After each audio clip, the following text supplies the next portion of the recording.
before we begin, I'd like to do an acknowledgement of country and pay our respects to the traditional owners of the lands in which all of our Australian members live and work. I'm on the lands of the Wurundjeri people down here in Melbourne, and I pay my respects to their elders past, present and emerging, and to any Indigenous Australians who may be in the room. We just thought we might start with a little bit of something a bit different. We want to know a bit about you. So if you could just, I'll put this link in the chat.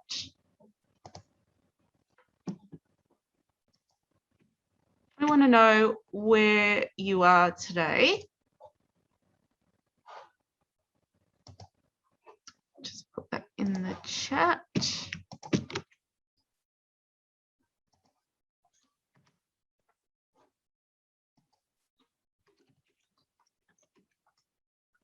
Just because we know we have people all around Australia and New Zealand.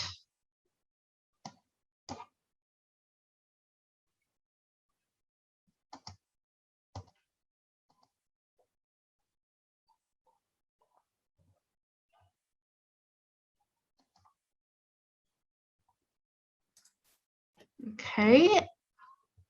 Peter, are you seeing more people, more answers on your? I am. I'm seeing lots of place names come in. When I start sharing my presentation, I'll show this first of all so people can see all the places. Yes. We had a little hiccup with planning our poll today. I'm sorry. Yes. Yes. Poll everywhere is having a bit of a issue with us today, but that's okay. We might. It's good seeing in the chat how many different places people are from. And we do want to acknowledge we have quite a few people from New Zealand, and we recognise it's a bit late over in New Zealand, so thank you for attending. And we also thank Judith, who's attending very early in the morning. All right, so. Okay, so today we'll be hearing from a number of presenters. If you have questions at any time, please use that Q&A button and we'll do a Q&A at the end.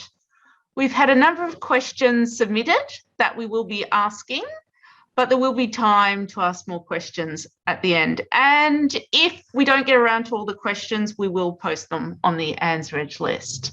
So we'll be hearing about RapidILL and Rapido, how the National Library is making resource sharing easier with daily updates to Libraries Australia, and some user experience and user design that people have found when looking at making Rapido and RapidILL more user-friendly for their users.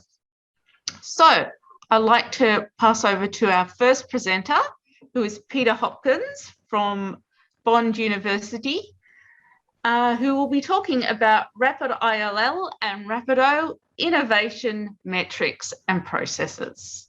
Okay, Peter? Thanks, Rachel. And just before I get started in my presentation, hopefully you can see all the wonderful names of places that have come up that people have been putting in today. So we can share this after the event as well on our website. Looking good. Okay, now I'll share my presentation. And that's the one. How's that looking? Can you see the slides?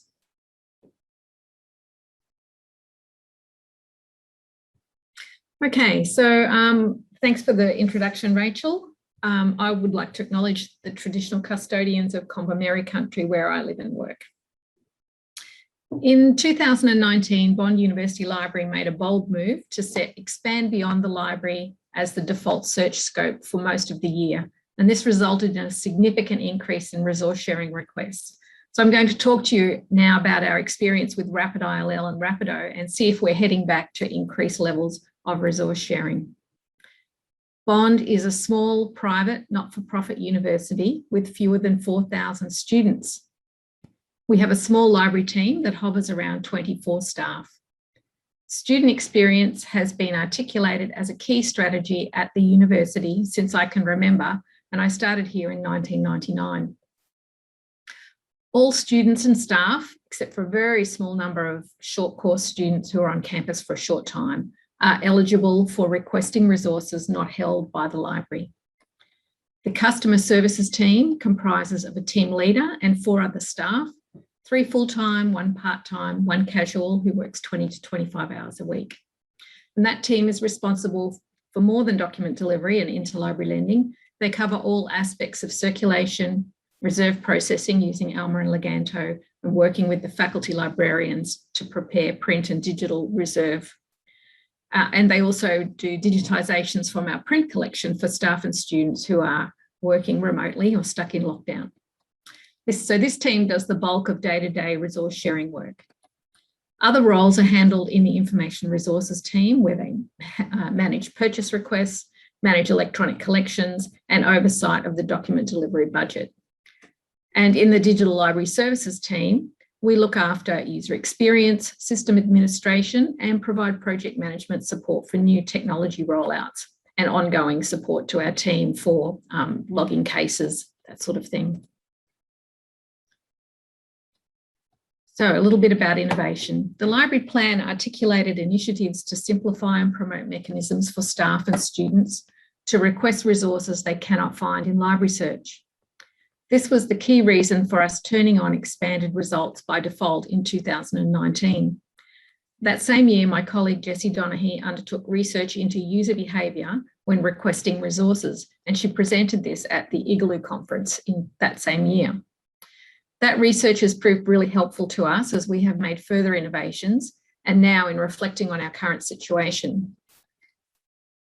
Users reported then that their top reasons for monitoring requests were to track progress, to be sure that their request had actually been submitted, so there was a level of systems distrust going on, and to know how long it would take for the items to arrive.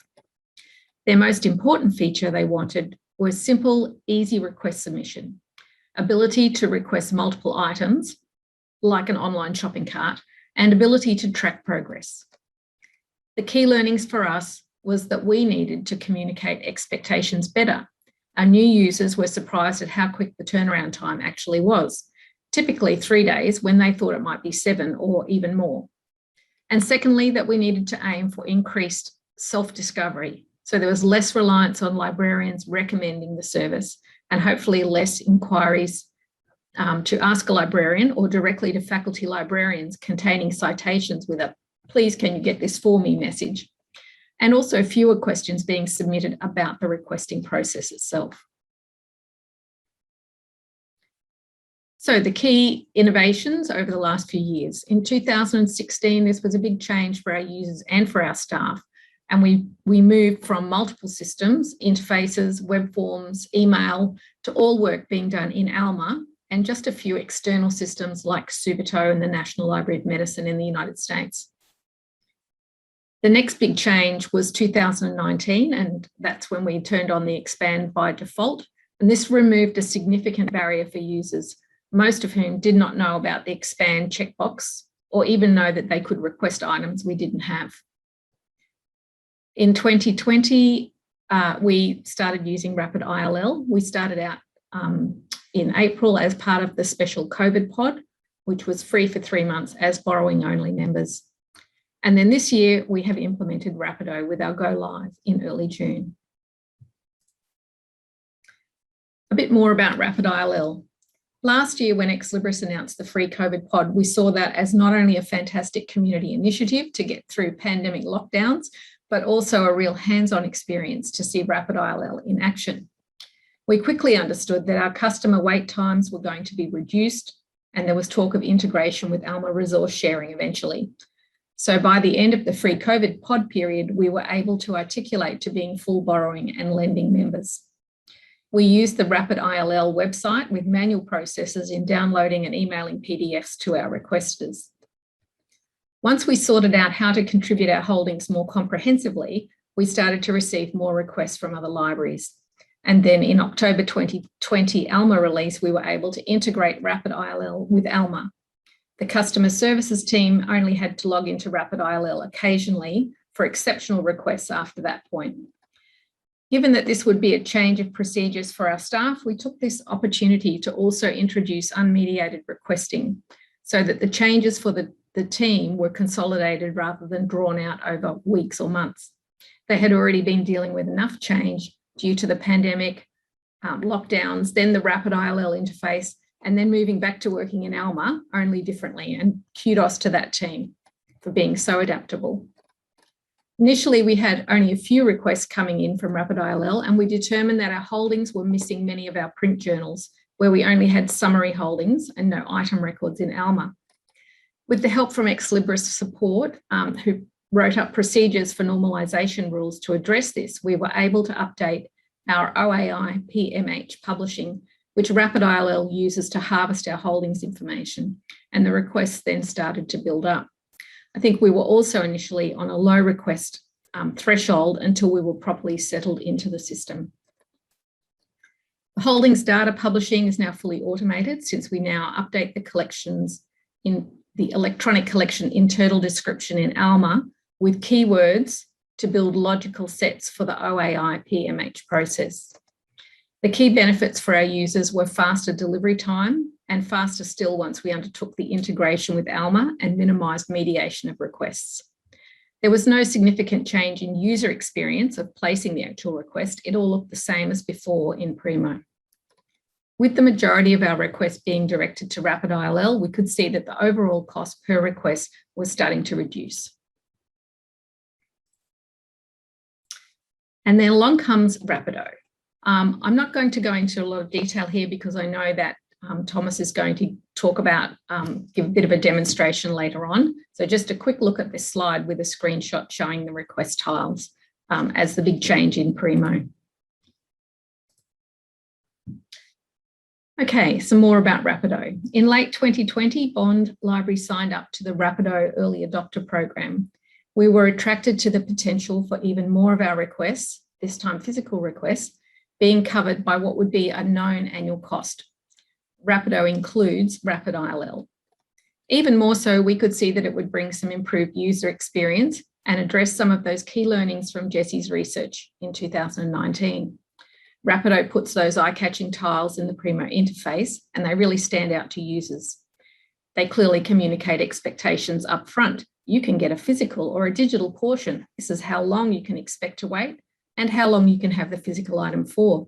And this is much easier for the user who does not have to look for a little request link and can make a decision up front. Additionally, users signed into Primo can monitor the progress on their Rapido requests. And this is another plus in line with the learnings from the user behaviour research. The project kicked off in early 2021 and we switched to production in early June. We could have gone a month earlier, but decided to wait for the June release as there were some desirable user experience features, which are nice to have when you're launching a new system. We didn't want to launch and then say, oh, by the way, we've had to make some changes just a few weeks later. The transition from ALMA resource sharing to Rapido, which is inside ALMA, was quite simple. And once again, the customer services team adapted quickly and they're taking glitches in their stride. That's part and parcel of being an early adopter. There are sometimes some unexpected outcomes, but also the opportunity to influence development. Previously, we had a number of analytics reports that we would use for monitoring aging requests or requests that were problematic. Rapido sets enable us to identify these and highlight them in the interface and address them in real time. So we no longer have to wait for the overnight data. We use rules to label certain types of requests for mediation. And one of these is to capture book requests for recent publications and push them through to a purchase request to the information resources team to handle. There are still some issues to be resolved. It's not all plain sailing, especially early on as it is in the product's life. For example, records harvested into Primo, so external resources, still show tiles even though full text is available. So our open access research repository records not only show full text links, but also the request tiles. So sometimes we do get some unexpected requests coming in when the user could have just clicked the link, but we hear a resolution is coming for that one in early 2022. The big question is, will we be able to have the expanded results back on as the default? Budget-wise, so far, it is looking promising, with the overall cost per request going down substantially. We think we could probably handle the extra requesting without overstressing the budget. However, there is a user experience issue which is deterring us. So duplicates from Rapido Libraries holdings appear in the search results, and the trade-off between user experience of interpreting the brief results and the requesting process is weighted on the side of the search results. So we are doing what we can to make that expand link more obvious and promoting the service and how to use it for the time being. I'll show you just a few reports of interest that illustrate how things have changed for us. But just want to set the scene with these numbers for you here. So in 2019, we had a 55% increase in the number of requests that were coming in. So you can imagine how big a change that was. Oops. We also had 88% increase in unique borrowers and a 37% increase in first-time borrowers. So you can see what a change that expand by default meant for us. Okay, this next bit is going to be a recorded video, so hopefully you can all hear this. This first report that we're looking at tracks the provider type of where our borrowing requests are being handled. So they're grouped by email, which is mostly Subito, National Library of Medicine, for example. Our ISO partners, which predominantly is LAD libraries, RapidILL, and then Rapido. Now, the Rapido numbers are very low because there's very few libraries in our Rapido pod at the moment, but we look forward to seeing that number go up in the future. You can see in 2020 that RapidILL became a significant supplier for our requests with 1,862 during that year. And this year in 2021, you can see that RapidILL is now our predominant supplier. This graph just gives you a bit of a visual look at those changes. You can see RapidILL coming in last year. It's the yellow sections here, and now being the major provider type, partner type rather. And you can see how our reliance on ISO or LAD libraries has significantly reduced. We still do have quite a few email suppliers, but RapidILL has taken over some of the LAD, most of the LAD, and some of those email requests as well. This second report looks at tracking performance, or how quickly we can supply requests to our students and staff. You can clearly see in the graph the 2019 big peak in requesting that we had. You can also see that the yellow proportion is getting smaller and smaller, and that's the requests for physical items. No surprise with physical item requests going down significantly last year with lockdowns affecting libraries and universities. And you can see that the digital requests are far and away the big proportion of across our total request. In this table, I have split out the statistics across two areas, so pre and post changes in our mediation. So initially we were mediating every request, and then in this second row, only selected, or the vast majority were unmediated. You can see that that started happening in 2020, so that was in October. And you can see this year all of our requests have been in that mode. Of particular interest is the average waiting time for our customers. So in 2020, before we stopped mediating most of our requests, across all the request types, the average waiting time was almost 5 days.